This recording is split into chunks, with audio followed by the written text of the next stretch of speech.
বলিউড ভাইজান সালমান খানের সময়টা এখন খুব খারাপ যাচ্ছে। যে মুভি দিয়ে ভাইজানের কামব্যাক করার কথা ছিল সেটি তাকে আরো ডুবিয়ে দিয়েছে।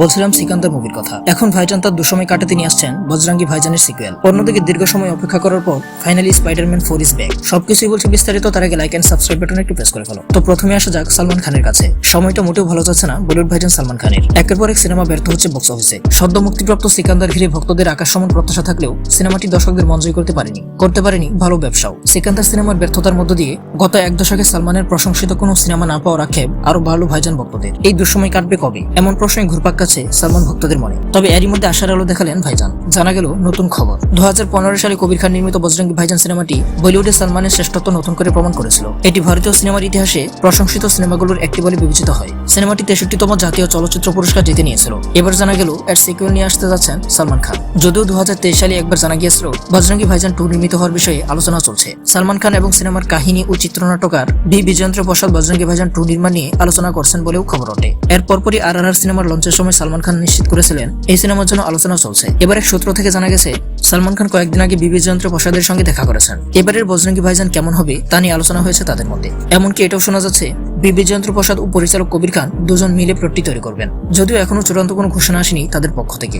বিজেন্দ্র প্রসাদকে ভারতীয় চলচ্চিত্রের অন্যতম সফল চিত্রনাট্যকার হিসেবে বিবেচনা করা হয় এবং তিনি একমাত্র লেখক যিনি ভারতে একাধিক ব্লকবাস্টার সিনেমায় তার অবদান রেখেছেন। তার উল্লেখযোগ্য কাজের মধ্যে রয়েছে মাগাদিরা, বাহুবলী ফ্র্যাঞ্চাইজি, বজরঙ্গি ভাইজান এবং RRR। তো বন্ধুরা, তুমি এই মুভির জন্য কতটা এক্সাইটেড কমেন্ট করে জানাতে কিন্তু ভুলবে না। এবার আসা যাক স্পাইডারম্যানের কাছে। টম হল্যান্ড আবারও স্পাইডারম্যান চরিত্রে ফিরছেন। তার চতুর্থ সিনেমার নাম ঘোষণা করা হয়েছে স্পাইডারম্যান ব্র্যান্ড নিউ ডে। ছবিটি মুক্তি পাবে 31শে জুলাই 2026 সালে। সিনেমাকন 2025-এ পরিচালক ডেস্টিন ড্যানিয়েল ক্রেটন এই ঘোষণা দেন। টম হল্যান্ড ভিডিও বার্তায় সিনেমাটিকে একটি নতুন শুরু বলে উল্লেখ করেন। স্পাইডারম্যান নো ওয়ে হোমে পিটার পার্কার নিজের পরিচয় বিসর্জন দেন এবং নতুন সিনেমাটি সেই ঘটনার পর কি হয়েছে তা দেখাবে। জানা গেছে এই বছর এই ছবির শুটিং শুরু হবে। পরিচালক ক্রেটন বলেন, প্রতিদিন আমরা স্পাইডারম্যানের স্যুট, তার ওয়েব সুইং করা এবং আবেগপূর্ণ গল্প তৈরির ব্যাপারে আলোচনা করছি। তিনি আরো জানান, তার 1 বছরের ছেলের প্রথম কথা ছিল স্পাইডারম্যান। তিনি বলেন, এটি হয়তো একটু তাড়াতাড়ি মগজ ধুলাই করার মতো শোনাতে পারে, তবে এই চরিত্রের প্রতি মানুষের ভালোবাসা অসাধারণ। অন্যদিকে বহুল প্রতীক্ষিত স্পাইডারম্যান বিয়ন্ড দ্য স্পাইডারভার্স মুক্তি পাবে 4 জুন 2027 সালে। বলে রাখি, এটি হলো একটি অ্যানিমেশন মুভি। প্রযোজক ফিল লর্ড বলেছেন,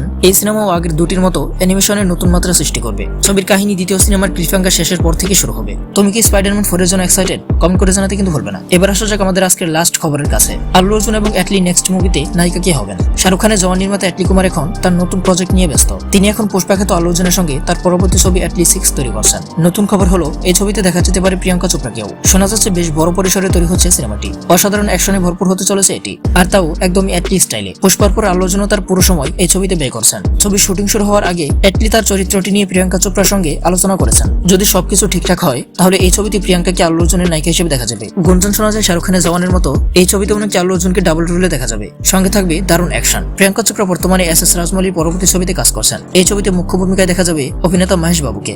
ছবির শুটিং এর জন্য প্রিয়াঙ্কাকে আমেরিকা থেকে হায়দ্রাবাদে যেতেও দেখা গিয়েছিল। আর এই ছবিটি মুক্তি পাওয়ার কথা রয়েছে 2027 সালে। তো বন্ধুরা, এই ছিল আমাদের আজকের কিছু গরম খবর। কোনটি তোমার কাছে সবচেয়ে বেশি গরম মনে হয়েছে কমেন্ট করে জানাতে ভুলবে না।